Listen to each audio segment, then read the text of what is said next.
कैसे विरोध में, कैसी जड़ता में ग्रस्त है, उस संबंध में कल हमने थोड़ी सी बातें की। किन कारणों से मन की, मनुष्य की,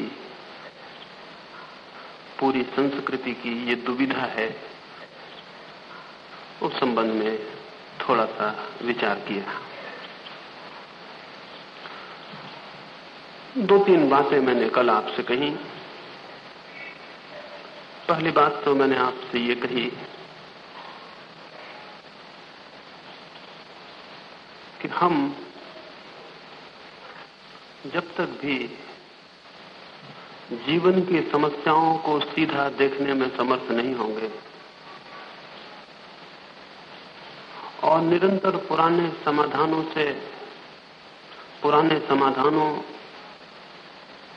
पुराने सिद्धांतों से अपने मन को जकड़े रहेंगे, तब तक कोई हल, कोई शांति, कोई आनंद या कोई सत्य का साक्षात असंभव है।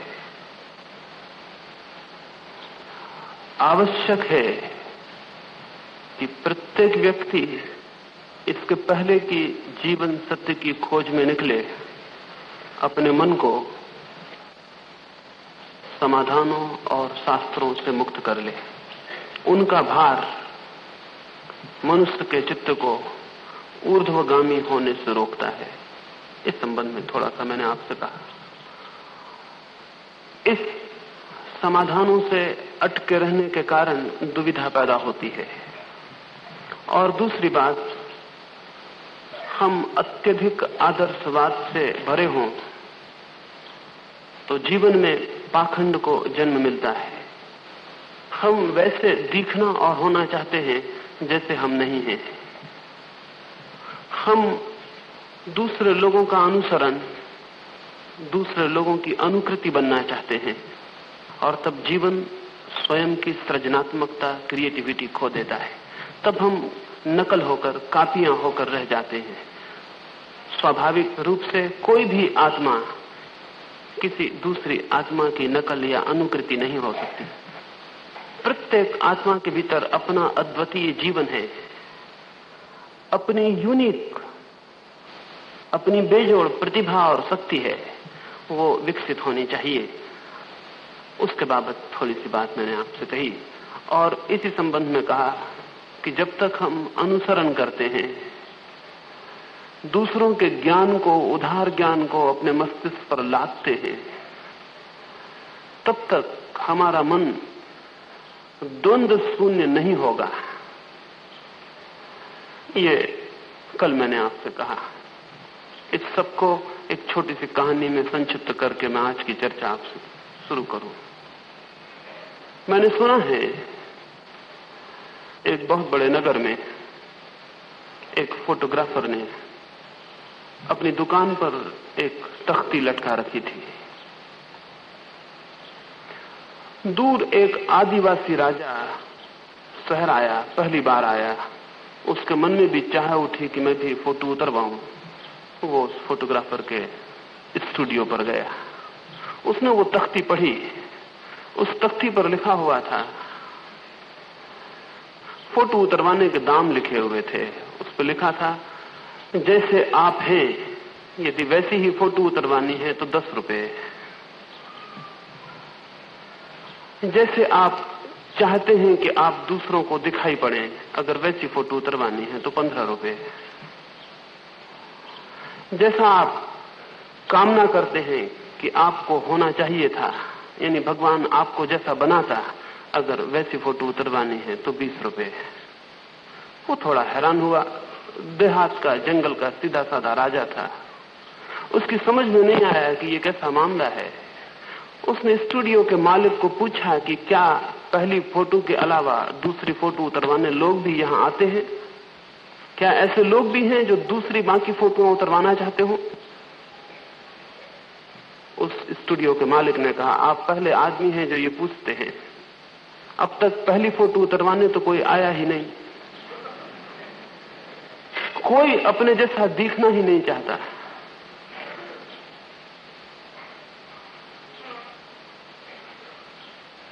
उसने कहा, आप कौन सी फोटो उतरवाना चाहते हैं? उसने कहा, क्षमा करें, मैं तो पहली फोटो उतरवाऊंगा, क्योंकि मैं अपनी फोटो उतरवाने आया हूं, किसी और की फोटो उतरवाने नहीं आया हूं। लेकिन ये तो गांव का गंवार आदमी था। जो समझदार हैं वो कभी अपनी फोटो नहीं उतरवाते।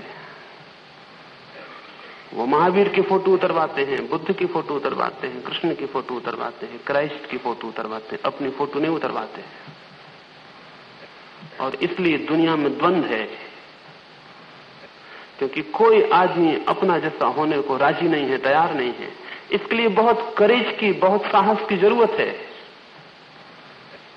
राम होने की कोशिश बहुत आसान है, क्योंकि राम के नाम के साथ प्रतिष्ठा है, रिस्पेक्टेबिलिटी है। आपके खुद के नाम के साथ तो कोई प्रतिष्ठा नहीं है। बुद्ध होने की कोशिश आसान है। बुद्ध को हजारों लोग, लाखों लोग भगवान मानते हैं। आपका मन भी भगवान मान के पूजे जाने को उत्सुक होता होगा। महावीर होने की कोशिश आसान है, क्योंकि महावीर को तीर्थंकर मानने वाले लाखों लोग हैं। उनके पैरों में सिर रखते हैं, उनकी मूर्तियां और मंदिर बनाते हैं। आपके अहंकार को भी इससे तृप्ति मिलेगी कि आप भी महावीर जैसे हो जाएं, लेकिन अपने जैसे होने का साहस बहुत कम लोगों में होता है। क्योंकि अपने जैसे होने का साहस का अर्थ है नोबडी होने का साहस, ना कुछ होने का साहस। दूसरे की अनुकृति हमेशा आसान है, क्योंकि दूसरे की अनुकृति, हम उसी की अनुकृति होना चाहते हैं जिसके नाम के साथ प्रतिष्ठा है, यश है, पद है। फिर चाहे वो पद लौकिक हो और चाहे वो पद पारलौकिक हो, इससे कोई फर्क नहीं पड़ता है। हमारा अहंकार हमेशा उनकी तरफ जाना चाहता है जो शिखर पर खड़े, जो ऊपर ऊंचाई पर खड़े हैं, और इसलिए हम नकल में पड़ जाते हैं। सारी अनुकृति, सारी नकल, सारी फॉलोइंग, सारा अनुसरण, ये सारे दुनिया के अनुयायी, ये सारे लोग जो दूसरे जैसे होने की कोशिश में लगे हैं, ये सारे लोग अहंकार ग्रस्त हैं। और जो अहंकार ग्रस्त है उसका मन शांत नहीं हो सकता, उसका मन द्वंद्व शून्य नहीं हो सकता। इसलिए आज मैं आपसे जिस विधायक साधना के संबंध में कुछ कहने को हूं, क्योंकि कल मैंने कहा कि जो मैंने कहा वो विध्वंसात्मक है, वो तोड़ देने के लिए है। कुछ चीजें टूट जानी चाहिए, तब कुछ चीजें निर्मित की जा सकती हैं। जब बीज को हम बोते हैं तो इसके पहले कि बीज से अंकुर पैदा हो, बीज टूट जाता है और मिट्टी में मिल जाता है। अगर बीज टूटने से इंकार कर दे, अगर बीज मिटने से इंकार कर दे, तो फिर अंकुर का जन्म नहीं हो सकता। इसके पहले कि सृजन हो, विध्वंस उसके पहले आता है। विध्वंस सृजन का पहला चरण है। इसलिए मैंने कल कुछ बातें कही जो तोड़ देने जैसी हैं। मन से सारे आदर्श खंडित हो जाने चाहिए। कोई भी व्यक्ति जब तक किसी दूसरे की प्रतिमा के अनुकूल अपने को बनाने की कोशिश कर रहा है, तब तक वो आत्मघाती है, वो आत्मविरोधी है। तब तक वो स्वयं की सत्ता को न तो स्वीकार करता है, न स्वयं की सत्ता की महत्ता को समझने को राजी है, न स्वयं की सत्ता को विकसित करने की तरफ उसकी कोई दृष्टि हो सकती है। जब हम सारी प्रतिमाओं को अपने चित्त से अलग कर देते हैं, सारे आदर्शों को, सारे महापुरुषों को, सारे महात्माओं को जब हम अपने मन से अलग कर देते हैं, तब हम खाली अकेले रह जाते हैं। और तब हम दृष्टिपात कर सकते हैं उस व्यक्ति पर जो हमारा है, उस व्यक्तित्व पर जो हमें मिला, उस बीज पर जिससे लेके हम जन्मे हैं। और तब हम विचार कर सकते हैं कि इस बीज के लिए क्या करें, इस बीज को कैसे विकसित करें, इस बीज को कैसे अंकुरित करें। तो पहली बात है इस विधायक साधना के लिए, पहली बुनियादी आधारभूत बात है वो ये है कि हम जाने कि हम क्या हैं। हम इस कोशिश में न पड़े कि हमें कैसा होना चाहिए। हम जाने कि हम क्या हैं। आदर्श नहीं, तथ्य क्या है, हमारी सेक्सुअलिटी क्या है, वस्तुतः हम क्या हैं। आत्मा और परमात्मा नहीं, वास्तविक तथ्य क्या है हमारे मन के, हमारे मानसिक जीवन के वास्तविक वेग क्या है। बहुत कठिन है। कठिन इसलिए नहीं कि स्वयं के तथ्य को जानना कोई अपने आप में दुरूह बात है। कठिन इसलिए कि हम सबने हजारों वर्षों से इस तरह के आदर्श मुखौटे ओढ़ रखे हैं कि अब अपनी शकल पहचाननी बहुत कठिन है। कभी आपने ख्याल किया जब आप अपनी पत्नी के पास होते हैं तो आपका चेहरा क्या वही होता है जब आप नौकर के पास होते हैं तब होता है? तो फर्क हो जाता है।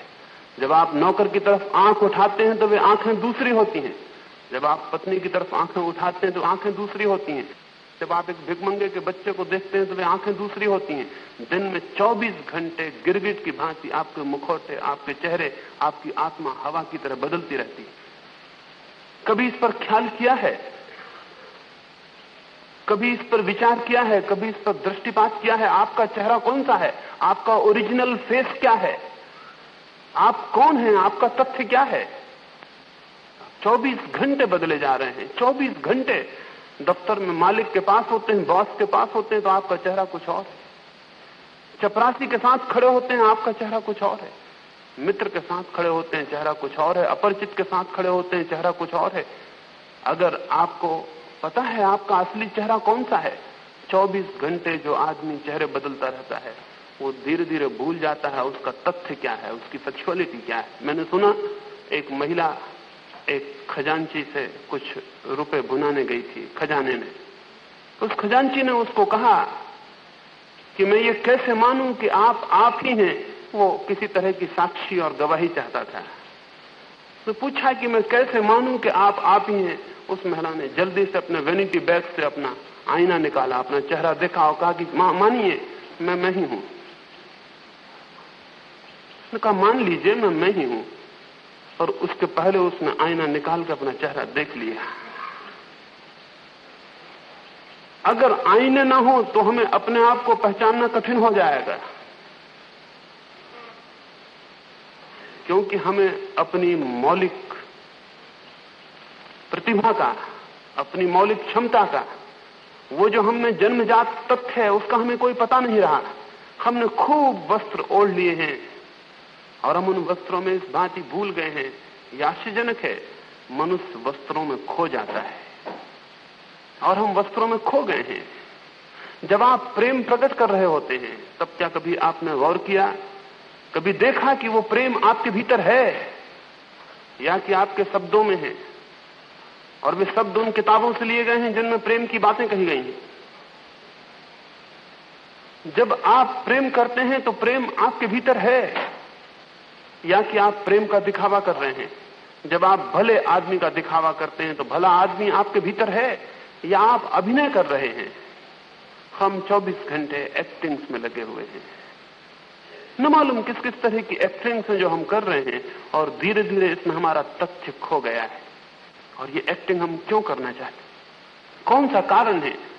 वो मैंने कल आपसे कहा, आदर्श और अनुकरण, शिक्षा और ये सिखावट कि दूसरे जैसे हो जाओ।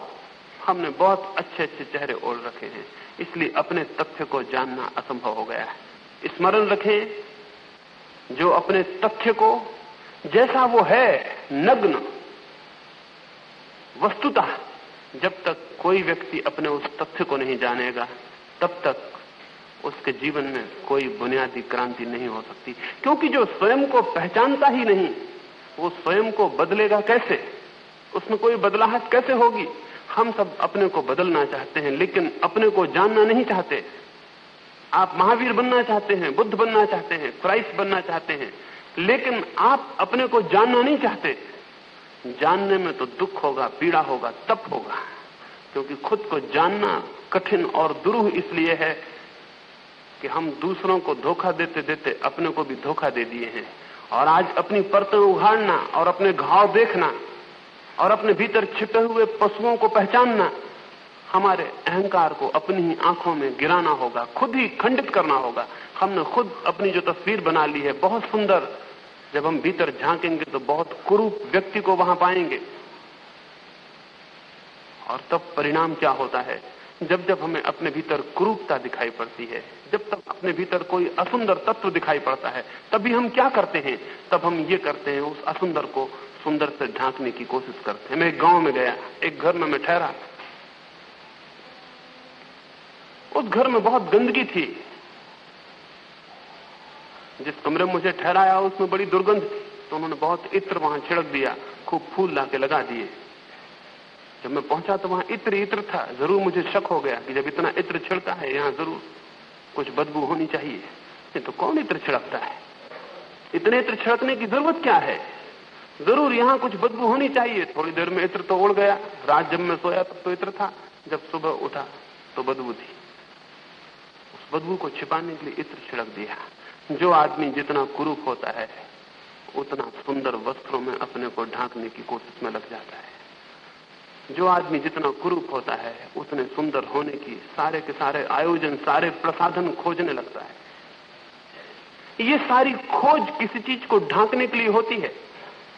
संसार में हम अपने को ढांकते हैं, लेकिन परमात्मा की तरफ जिसको जाना है उसे अपने को उघाड़ना पड़ता है, ढांकना नहीं पड़ता। क्योंकि मैं कितने ही वस्त्र पहन लूं, मेरी नग्नता आपसे छिप जाएगी, लेकिन स्वयं मेरी आत्मा के समक्ष मेरी नग्नता कैसे छिप जाएगी? और जो मेरी आत्मा के समक्ष छिपनी असंभव है वो परमात्मा के समक्ष भी कैसे छिप सकती है? वहां तो मैं जो हूं, जैसा हूं वैसा ही हूं, वहां कोई भेद नहीं पड़ सकता। तथ्य इसलिए जानने जरूरी हैं, लेकिन हम तथ्यों से भागते हैं, हम एस्केप करते हैं। अगर आपको लगता है कि मेरा मन बहुत लोभी है तो आप क्या करते हैं? आप एक मंदिर बनवाने लगते हैं ताकि मैं समझा सकूं अपने को कि नहीं मैं लोभी कहां हूं। देखिए इतना बड़ा मंदिर बनाया। एक मंदिर बन रहा था मेरे गांव में, नया मंदिर बन रहा था, तो मुझे हैरानी हुई क्योंकि लोग तो घटते जाते हैं धर्म को मानने वाले, लेकिन नए मंदिर क्यों बनते जाते हैं? मंदिर पुराने बहुत हों, उनमें कोई जाने वाला नहीं है, लेकिन नए मंदिर रोज बनते जाते हैं। तो मैं हैरान था, रोज वहां से निकलता था तो मेरे मन में समझ नहीं आता था कि नया मंदिर क्यों बन रहा है। तो मैंने एक बूढ़े कारीगर को पूछा कि नया मंदिर क्यों बन रहा है? तुमने बहुत मंदिर बनाए हैं, तुम्हें जरूर पता होगा। अद्भुत वो कारीगर रहा होगा। उसने मुझसे कहा कि मेरे साथ पीछे आओ। पीछे गया तो वहां पत्थर पर खुदाई हो रही थी, मूर्तियां बन रही थी। मैं सोचा शायद वो कहेगा कि इन मूर्तियों के लिए मंदिर बन रहा है, लेकिन मैंने कहा ये तो कोई उत्तर ना होगा, क्योंकि तब सवाल ये होगा कि ये मूर्तियां क्यों बन रही हैं? पुरानी मूर्तियां तो काफी हैं, उनको पूजने वाला कोई नहीं, उनको देखने वाला कोई नहीं, इन नई मूर्तियों को बनाने की जरूरत क्या है? लेकिन वो बूढ़ा कारीगर बहुत होशियार रहा होगा, बड़ी गहरी उसकी दृष्टि रही होगी। उसने मुझे ये नहीं कहा कि मूर्तियों के लिए मंदिर बन रहा है, वो मुझे और पीछे ले गया और वहां एक पत्थर पर कुछ कारीगर काम करते थे। उसने कहा इस पत्थर के लिए मंदिर बन रहा है। मैंने गौर से देखा, उस पत्थर पर मंदिर के बनाने वाले का नाम लिखा जा रहा था। और सब मंदिर इसी के लिए बने हैं। वो उन भगवानों के मंदिर नहीं है जिनकी मूर्तियां भीतर हैं, वो झूठी बात है। वो उन पत्थरों के मंदिर हैं जो बाहर लगे हुए हैं, वो उन नामों के लिए बने हैं। और ये लोभ का हिस्सा है, ये लोभी का हिस्सा है। वो यहां नहीं, उस लोक के लिए भी इन्वेस्टमेंट करना चाहता है, उस परलोक के लिए भी, कि मैंने एक मंदिर बनवाया था। वो भगवान से कहेगा कि याद रखो मैंने एक मंदिर बनवाया था। मैंने सुना है एक बार एक बहुत बड़े धनपति की मृत्यु हुई, वो गया, काल्पनिक कथा होगी, वो स्वर्ग में गया। उसने जाके जोर से दरवाजे हड़बड़ाए। उसे बहुत आश्चर्य हुआ कि इतना बड़ा आदमी मरे और दरवाजे बंद हैं, पहले से ही खोल कर रखने चाहिए थे। सारे जमीन के अखबारों में खबरें छप गई थी। क्या भगवान तक अभी तक कोई खबर नहीं आई? उसने जोर से दरवाजा हड़बड़ाया। गरीब आदमी धीरे धीरे खटखटाता है, बड़ा आदमी कोई धीरे खटखटाता। जोर से दरवाजे को धक्का दिया। भगवान भी भीतर डर गए होंगे।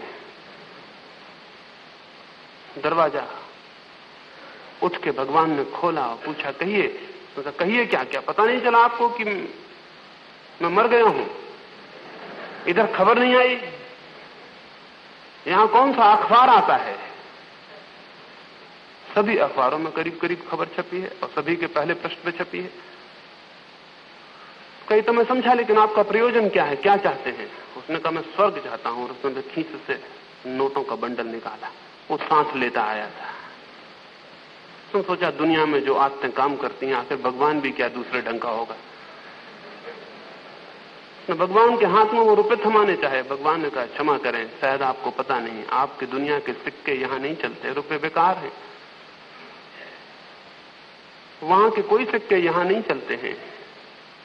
फिर भी उसने कहा कि तब तो वो एकदम से फीका पड़ गया, तब तो वो ताकत चली गई जो दरवाजे को जोर से भिड़ाते वक्त थी वो ताकत एकदम ढीली हो गई, क्योंकि ताकत तो उन नोटों की थी जो चलते तो ताकत थी, नहीं चलते तो बेकार हो गई। फिर भी उसने कहा कि मैं स्वर्ग में रहना चाहता हूं। भगवान ने अपने कारीगरों, अपने काम करने वालों को दफ्तर में पूछा होगा, इसके नाम कुछ है स्वर्ग में रहने लायक? उससे खुद पूछा, तुमने कभी कुछ किया है? उसने कहा, मैंने एक दफे एक बूढ़ी औरत को 15 नए पैसे दिए थे। पूछा कि देखो भाई ये सच बोलता है क्या? देखा तो बात सच थी, उसने 15 पैसे दिए थे। तो और भी तुम्हें कुछ याद आता है? उसने कहा, एक दफे मैंने एक विद्यार्थी को भी 5 नए पैसे की सहायता की थी, वो भी सच पाया गया। और कुछ याद आता है? उसने कहा, और तो मुझे कुछ याद नहीं आता। असल में उसने और कभी कुछ किया नहीं था। भगवान ने अपने सलाहकारों को पूछा, इस आदमी के साथ क्या किया जाए? उन्होंने कहा, ऐसा इसके 15 पैसे वापस कर दिए जाएं, क्योंकि 15 पैसे में स्वर्ग बहुत सस्ता है। मैं आपसे कहता हूं, 15 पैसे में अगर स्वर्ग सस्ता है तो 15 लाख में भी स्वर्ग सस्ता है, 15 करोड़ में भी स्वर्ग सस्ता है। और कितने ही मंदिर बनाए, मंदिर बनाने से स्वर्ग नहीं मिल सकता। न परमात्मा की कोई अनुभूति हो सकती है, न कोई शांति मिल सकती है। क्योंकि किस लिए आप बनाते हैं? ये रुग्ण चित्त अपने को धोखा देने के बहुत उपाय करता है, बहुत उपाय करता है। एक आदमी को क्रोध मालूम होता है, क्रोध पीड़ा देता है, और शास्त्र कहते हैं कि क्रोधी नरक जाएगा, वहां अग्नि में जलाया जाएगा और गर्म कड़ाहों में खोलाया जाएगा। उसका चित्त डरता है, घबराता है, कमजोर आदमी है, क्षमा करने की योजना बना लेता है, क्षमा करूं, किसी को क्रोध न करूं। लेकिन जो चित्त क्रोधी है वो क्षमा कैसे करेगा? ये बुनियादी सवाल विचार करने जैसा है, इसे बहुत गंभीरता से विचार करने जैसा है, क्योंकि पूरे जीवन की प्रक्रिया इस पर निर्भर करेगी। एक लोभी व्यक्ति त्याग कैसे कर सकता है? ये तो दोनों बातें विरोधी हैं। एक अहंकारी व्यक्ति विनीत कैसे हो सकता है? ये तो विरोधी बात है। एक क्रोध से भरा हुआ व्यक्ति प्रेमपूर्ण कैसे हो सकता है? या घृणा से भरा हुआ व्यक्ति प्रेमपूर्ण कैसे हो सकता है? या हिंसा से भरा हुआ चित्त अहिंसक कैसे हो सकता है? अहिंसक नहीं हो सकता, लेकिन तब वो अहिंसक होने के धोखे ईजाद कर सकता है। वो रात पानी छान के पी सकता है, वो कुछ कुछ चीजें खाने की छोड़ सकता है, और तब वो ये अपने को वहम पैदा कर सकता है कि मैं अहिंसक हो गया। अहिंसक होना इतनी सस्ती बात नहीं। 15 नए पैसे में स्वर्ग नहीं मिल सकता और ना अहिंसा मिल सकती है। अहिंसक होना तो पूरी आत्मक्रांति है, लेकिन वो कैसे होगा? जब तक हमारा चित्त क्रोध से भरा है, हिंसा से भरा है, घृणा से भरा है, हम अहिंसक कैसे होंगे?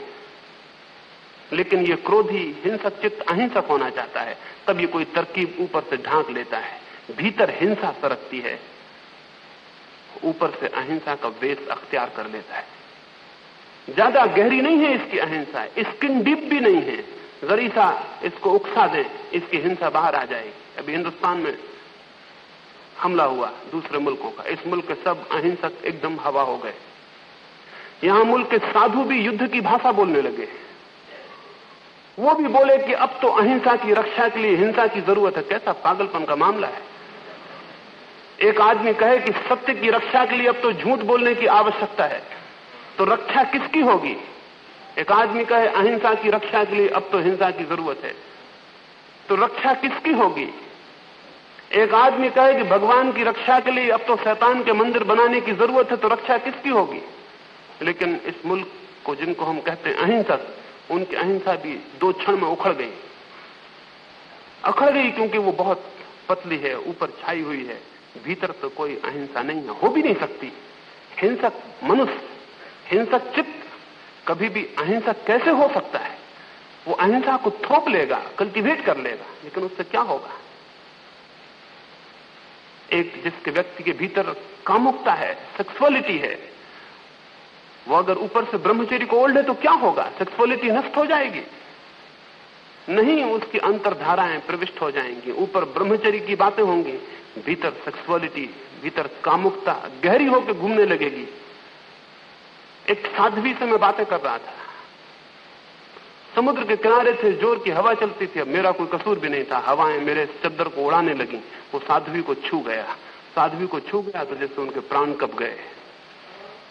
उनकी साहस मुझसे कुछ कहने का नहीं हुआ, लेकिन उनके अनुयायी भी सांस थे, उनकी बर्दाश्त के बाहर हो गया। उन्होंने मुझसे कहा, देखिए आप अपने चद्दर को रोकिए। साध्वी को पुरुष का कपड़ा छू रहा है। वो साध्वी मुझसे आत्मा की, परमात्मा की बातें कर रही थी, मोक्ष की बातें कर रही थी, ध्यान की, समाधि की बातें कर रही थी। मेरे चद्दर के छूते ही सारा ध्यान, सारा मोक्ष, सारी आत्मा परमात्मा विलीन हो गई। पुरुष का चद्दर छू गया। मैं हैरान हुआ। मैंने कहा, चद्दर केवल चद्दर है, पुरुष और स्त्री का कैसे हो सकता है? लेकिन पुरुष का चद्दर छूने से अगर भीतर घबराहट पैदा हो जाए, ये किस बात की खबर है? इस बात की खबर है कि सेक्स को दबाया गया है, इतना दबाया गया है कि सारे चित्त में सेक्सुअलिटी भर गई, सारे चित्त में कामुकता भर गई। अब ये चद्दर भी कामुकता का प्रतीक, अंग और चिन्ह हो गया। इसको छू लेने से भी भीतर कुछ कंपन होने लगा। ब्रह्मचर्य का अर्थ है, ब्रह्मचर्य का अर्थ है चित्त के सारी कामुकता का प्रेम में परिवर्तन। लेकिन कोई भी सेक्सुअल माइंड जहां सेक्स काम कर रहा है जोर से, जबरदस्ती ऊपर से ब्रह्मचर्य को थोपेगा तो और सेक्सुअल होता चला जाएगा, और सेक्सुअल होता चला जाएगा। कोई भी चीज दमन से नष्ट नहीं होती है। लेकिन हम क्या करें? क्या रास्ता है फिर आदमी के सामने? जब उसको क्रोध मालूम होता है तो वो क्षमा के शास्त्र पढ़ता है, क्षमा की बातें सीखता है। जब उसको लोभ मालूम होता है तो त्याग की बातें सीखता है, त्याग की कोशिश करता है, मंदिर बनवाता है। जब उसको सेक्स पीड़ित करता है, काम वासना पीड़ित करती है, तो फिर वो ब्रह्मचर्य ही जीवन है, ऐसी किताबों को पढ़ता है, अध्ययन करता है, साधु सन्यासियों का सत्संग करता है। फिर वो ब्रह्मचारी होने की कोशिश करता है। लेकिन सेक्सुअल माइंड ब्रह्मचारी कैसे हो सकता है? तब तो आप कहेंगे, अगर मैं ये कह रहा हूं तब तो फिर कोई रास्ता नहीं है। निश्चित रास्ता है, लेकिन रास्ता ये नहीं है, रास्ता कुछ और है। और उसकी मैं आपसे बात कहना चाहता हूं।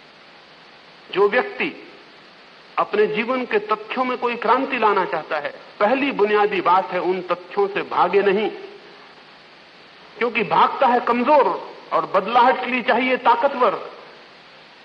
भागता है कमजोर, कावर्ड, और बदलाहट के लिए चाहिए ताकतवर। तो अगर आप अपने जीवन के तथ्यों से भागते हैं, एस्केप करते हैं, यहां वहां शरण रहते हैं, किसी आदर्श में, किसी नीति शास्त्र में, किसी धर्म शास्त्र में जाके अपने सिर को छिपाते हैं, जैसे शुतुरमुर्ग होता है रेगिस्तान में, कोई दुश्मन आ जाता है उस पक्षी का तो जल्दी से अपना सिर रेत में खपा के खड़ा हो जाता है। जब सिर रेत में खप जाता है, दुश्मन दिखाई नहीं पड़ता। तर्क सीधा है, जब दुश्मन दिखाई नहीं पड़ता तो है ही नहीं।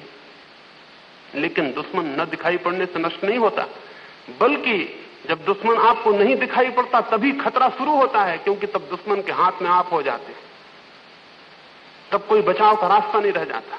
लेकिन हम भी शुतुरमुर्ग जैसा ही काम करते हैं। जब भी भीतर कोई बात दिखाई पड़ती है जो हमें परेशान करती है, जल्दी उसके विरोध में सिर खपा के खड़े हो जाते हैं। सेक्स दिखाई पड़ता है तो जाके ब्रह्मचर्य की कस्में लेने लगते हैं। पागल हुए हैं? कहीं कसमों से ब्रह्मचर्य दुनिया में हुआ है? और कसम लेने का मतलब क्या है? व्रत लेने का मतलब क्या है? एक आदमी कसम खाता है कि अब से मैं ब्रह्मचर्य से रहूंगा, इसका मतलब क्या है? इसका मतलब उसके भीतर सेक्सुअलिटी धक्के दे रही है, उसके खिलाफ वो कसम खा रहा है। नहीं तो कसम क्यों खाता? कोई जो आदमी सच बोलता है क्या कभी कसम खाएगा कि मैं सदा सच बोलूंगा? नहीं खाएगा, क्योंकि वो कहेगा मैं झूठ बोलते नहीं, कसम का कोई सवाल नहीं। व्रत केवल वे लेते हैं जिनके भीतर विरोधी तत्व धक्के मार रहा है। उसके विरोध में ताकत पैदा करने को, अपनी शक्ति इकट्ठी करने को, समाज का सहारा लेने को, 1000 आदमियों के सामने वो कहते हैं मैं ब्रह्मचर्य की कसम खाता हूं, ताकि अब ये उनके अहंकार का हिस्सा हो जाए कि मैंने ब्रह्मचर्य की कसम खाई 1000 लोगों के सामने, अब कहीं वो टूट ना जाए। इस अहंकार को वो खड़ा करते हैं सेक्स के खिलाफ, तब लड़ाई शुरू हो जाती है, उनके दोनों हाथ लड़ने लगते हैं। यहां अहंकार व्रत को संभालने की कोशिश करता है, वहां प्रकृति सेक्स के धक्के देती है, और तब उनका चित्त द्वंद्व में भरता चला जाता है और टूटता चला जाता है। कोई ताकतवर व्यक्ति भागता नहीं है, देखता है। तो मेरा पहला जो निवेदन है विधायक जीवन परिवर्तन की ओर, वो ये है, तथ्यों से भागे नहीं।